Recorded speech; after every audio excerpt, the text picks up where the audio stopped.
Well, World Economic Forum's Klaus Schwab, an authoritarian tyrant, has just created what I am calling the blueprint for the mark of the beast. And when you guys hear what's in this thing, your jaw is literally going to hit the floor because it really feels as if the book of Revelation is coming to life. Now, before I get into this report, I just want to remind you, check out my partner. They're one of the reasons that I'm able to stay here on YouTube.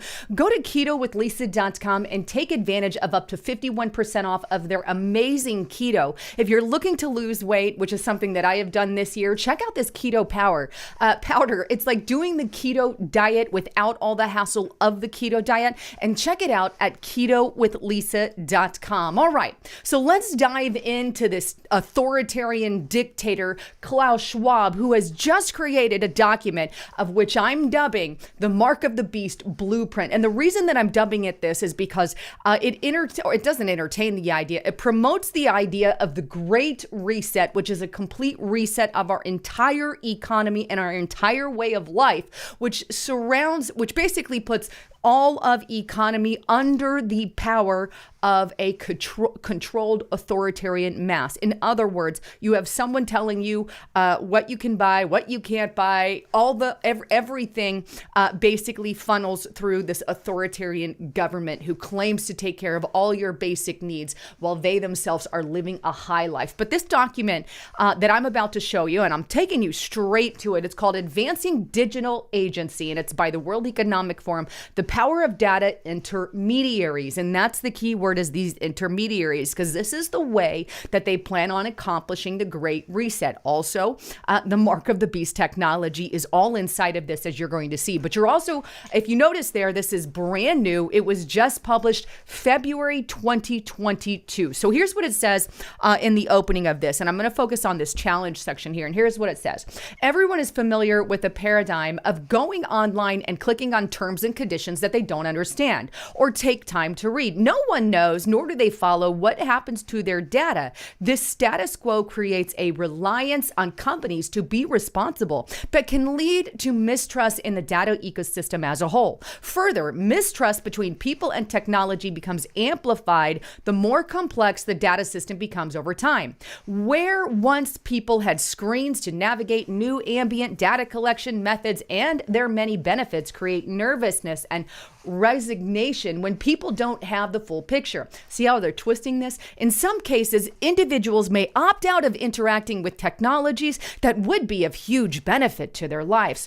Now, this next question is what everything hinges on in this report. And it asks this question, but what if it were possible to outsource these decision points to a trusted agent acting on behalf of an individual or even a group's behalf? In other words, what if you could outsource and give someone else the ability, or something better yet, the ability to make all your decisions for you? It goes on, a new approach. Here's what they're talking about. What if there's a better way? What if you could outsource the decision-making fatigue, because it's so hard to make all those decisions on your own, to a trusted third party, which is just insane. What if you could pre-consent to your preferences so that you did not need to continually opt in? What if technology allowed you to outsource your decision-making even further to a digitally automated agent, potentially using AI, artificial intelligence, which could actively make those decisions for you? There it is. They get to make those decisions for you. All such scenarios require the enlisting of an intermediary, and that's what they're calling this. They're calling this entire thing a data intermediary. Now I'm just going to hit pause, but the entire precipice of this entire report is, let's get an AI created or some kind of third party thing that makes every decision for you. Like lots of them, like your privacy, whether or not you want to accept your privacy. And of course they say you can set it to your own standards, but this AI gets to pick who's trustworthy and who's not. This is terrifying. This makes George Orwell's, again, 1984, look like a walk in a park. We're not talking, some TV that watches you 24/7 like on George Orwell's 1984. We're talking about technology that can be implanted in your skin or via an ID that tracks everything.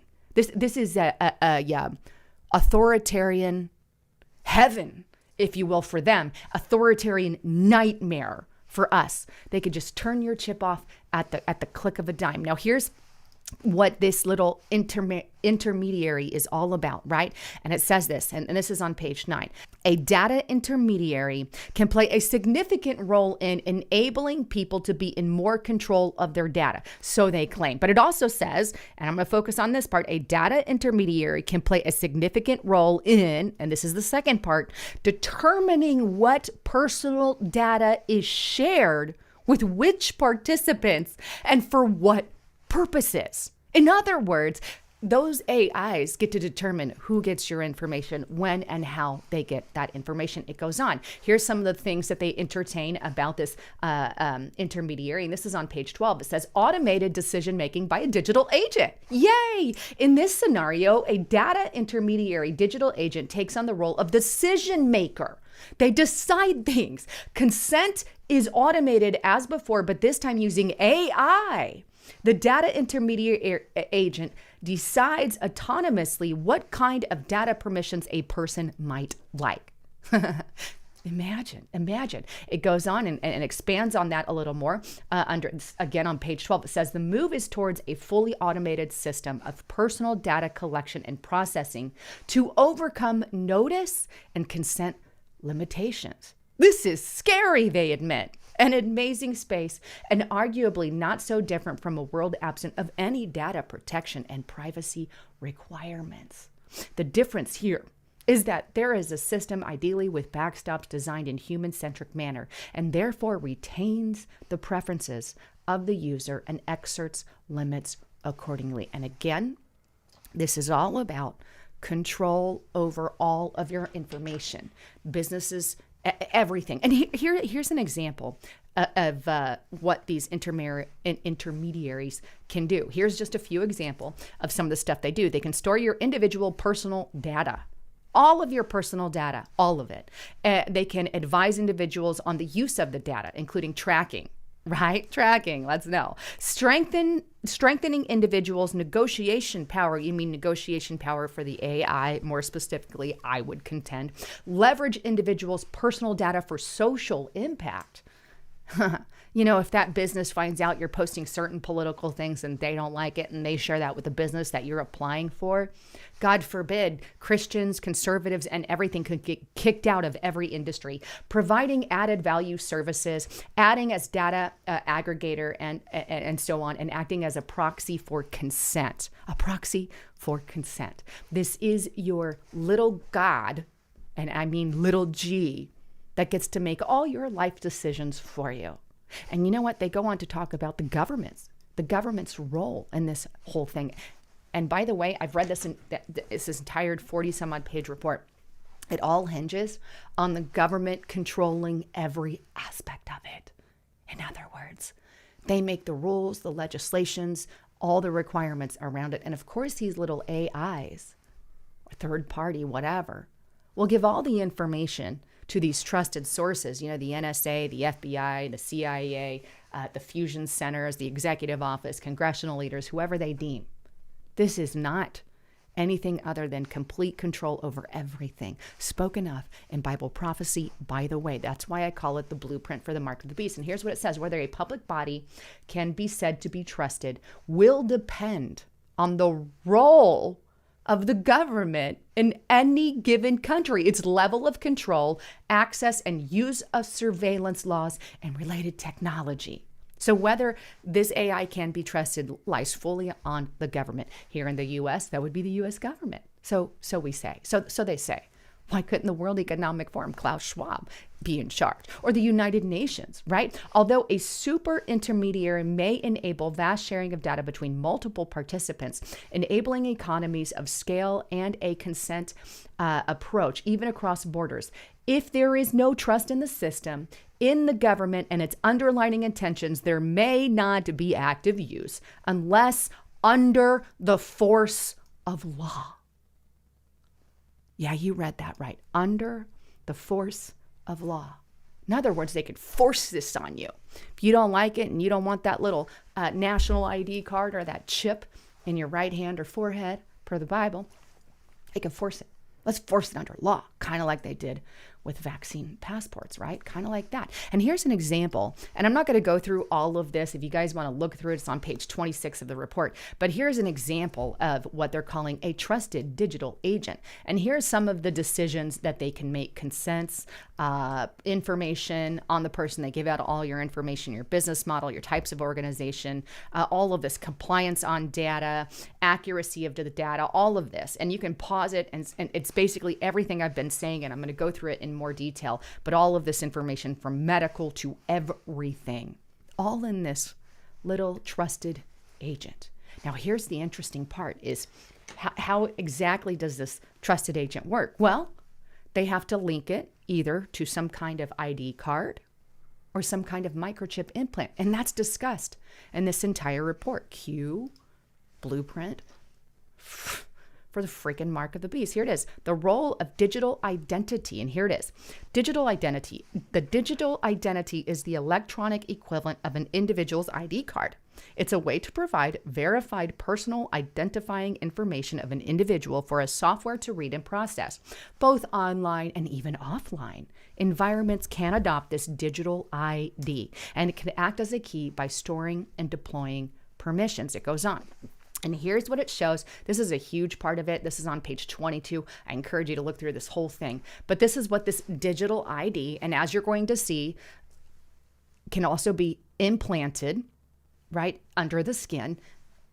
And also, these digital IDs contain biometrics. By the way, I'm going to show you that in a minute. But it includes all this information: your healthcare information, all of your bank accounts, your financial services, your food and sustainability, all of that information, travel, if you want to travel or go anywhere, you want to book a trip, humanitarian responses in foreign countries, e-commerce, if you want to shop, conduct businesses, social platforms. Yes, you heard that right. Social media, all of your logins, everything, so they can track your political history, what you're looking at, how you're looking at, what category they can put you in. And again, as I quoted before, if you go and apply for a job and they don't like your political views, you're out. You're out. This is how Christians get segregated in the latter days. We have e-government as well. All your taxes, your voting, that's terrifying. All done on this little thing, and telecommunications as well. All of it. Controlled, by the way, by governments who get to regulate the hell out of you. Then it goes on at the bottom there about these digital evolving scopes, and it says this: authentication, process that determine if authenticators use fingerprints, passwords, basically biometric IDs, to claim an ID are valid. Sometimes digital ID goes beyond authentication. Authentication is a secure process that compares attributes to confirm a claim. In principle, there's no need to know who the person is. In digital identity, there may be need to link a person to their identity, and that may require identity verification technologies. And profiles, right, may include data attributes such as biometrics. There it is. Or assigned attributes such as names or national identification numbers, social security numbers, those kinds of things. Credit or medical histories, all your medical histories and judgments or decisions based off that process. In other words, if they don't like who you are politically, well, you would be destroyed in the society, just like Christians and conservatives and libertarians are now getting kicked out of banks, insurance companies, getting kicked off of social media platforms, and the whole 9 yards. And here's the kicker on this whole thing. And when I say mark of the beast level stuff, here it is. Here's the future of these digital identities. What does the future hold? The next level of data intermediaries embedded in the body, in devices, or in homes, cities, etc. Yes, you read that right. Embedded in the body. This is the whole plan of Klaus Schwab. And they actually, shortly thereafter, on page 24, they get into vaccine passports and how this is a piece of the puzzle of where they're headed. Listen to what Klaus Schwab had to say about, well, biometrics and IDs and these microchip implants that he wants to put in the body, and I believe it's by 2026. Take a listen. Aujourd'hui, au bout de ça, on parle de puces qu'on pourra s'implanter. Ce sera quand ça? Certainement dans les 10 années à venir.